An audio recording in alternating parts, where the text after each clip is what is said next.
Hello everyone and welcome to today's episode. I am Sakshi Basale and along with us we have today Professor Jyoti Tilak, Senior Director and Campus Head of ICFI Business School Pune. She is also an alumni of the prestigious Cochlear Institute of Economics and Politics and has also been associated with IBS Pune for over more than 20 years. Hello everyone and welcome to the podcast too. So, ma'am, in what ways do you believe that parenting and management can overlap when it comes to fostering responsibilities? Actually, if you look at parenting as well as management, you'll see they're very similar in terms of constraints and objectives.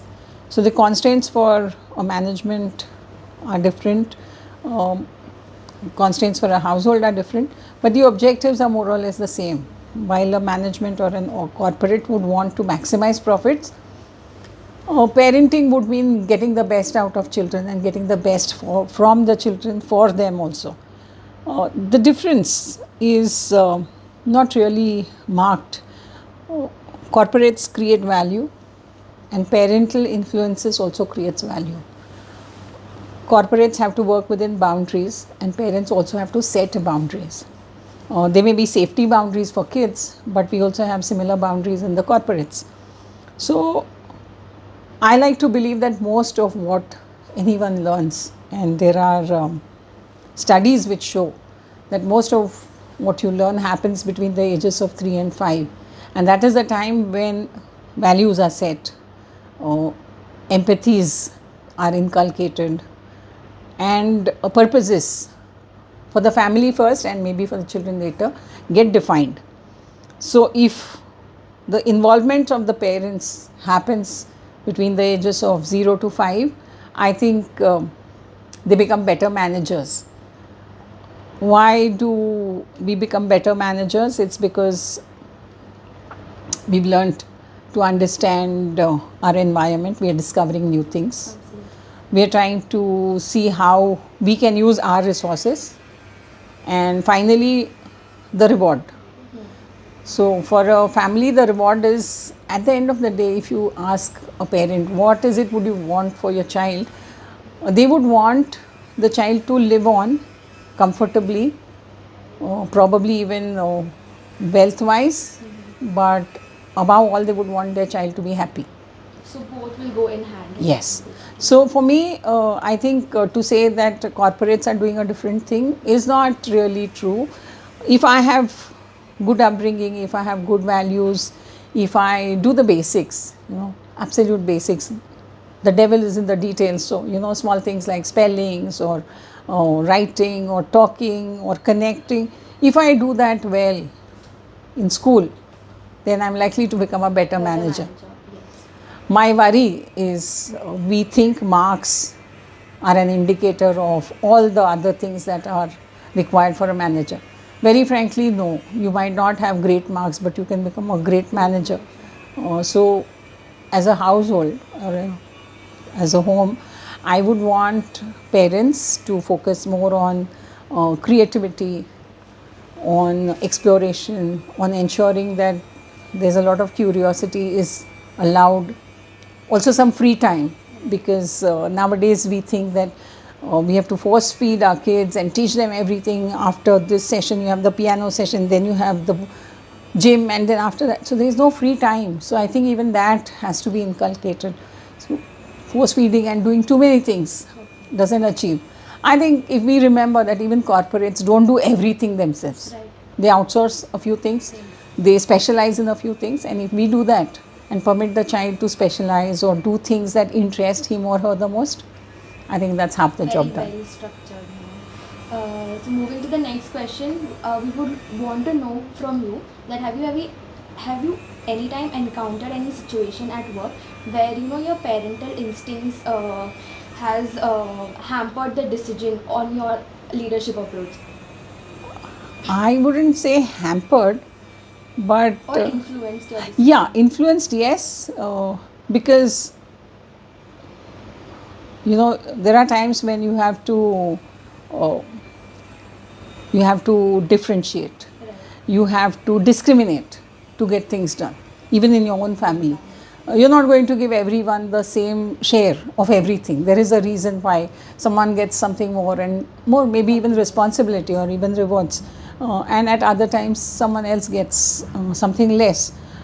So when I work with my team, there are times when I have to discriminate, and it goes against my democratic principles, but there are times when I have to do it because the motivational factor comes in play.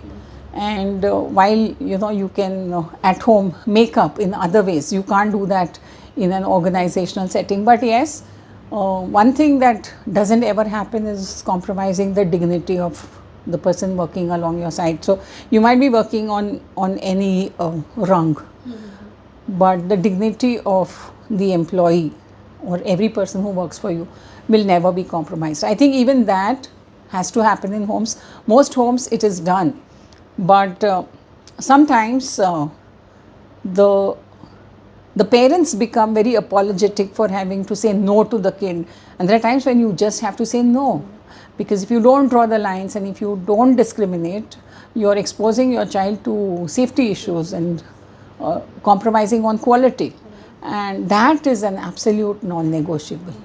Yeah. Ma'am, next question. What would you say are the most important values that both the parents as well as the leaders should instill, be it they are at home or in the corporate sector? I think by and large, most people are honest. Yeah. By and large. That's something that has to happen, because you should have the freedom and the ability and the confidence in your leadership to come and say something is going wrong. Because that is the time you can do something about it. And sitting over it and waiting for an explosion doesn't take anyone anywhere. So I think that is it, the confidence that you should have in your leadership, or you should have in your parents, that if I made a mistake or I don't think this is right and maybe we should try something different. I think the ability to just come and share, I will not call it whistleblowing, that's taking it to a different level, but yes, the confidence that somebody listen, that you will not be shot down, or you might have divergent views, but they are all acceptable. So that is something that I think are very important. Yes, yes. And ma'am, how do you think that in today's management students are coming up? So how could they learn to balance ambition as well as empathy? Actually, very frankly, I feel very sorry for the current generation for two reasons. One is they have grown up in an environment which was not their doing, and also because they are being brought up by people who had never seen that environment.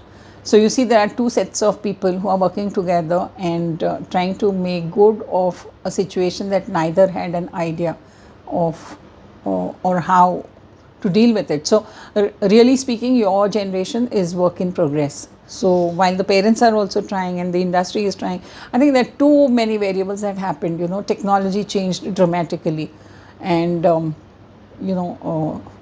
inflation took such a huge, massive, took such a the economy took such a beating. Housing became expensive, travel became unnecessary. People began to prefer staycations to vacations. So all that added up, and I think people became more and more closed.